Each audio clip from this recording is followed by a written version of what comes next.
Takže vítejte u tohoto videa, které se týká hlavně výběru peněz z Traffic Monsoon. Zde mám 10 dolarů, 6 centů.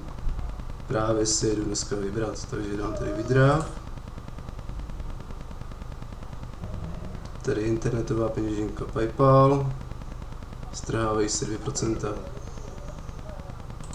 Vypíšu si zde můj PIN. Dám proces.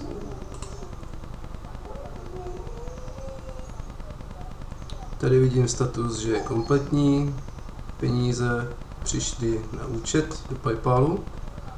Nyní se podívám na PayPal, jestli tam peníze opravdu přišly. Pro ty nedůvěřivce, co si myslí, že peníze nejdou dělat na internetu, tak mám bohužel pro ně špatnou zprávu, tyto peníze opravdu jdou vydělat.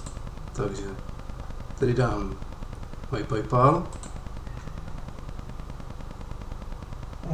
A co tady nevidím? Výplatu Traffic Monsoon. To je celé video. Děkuji za zhlédnutí. Naschle.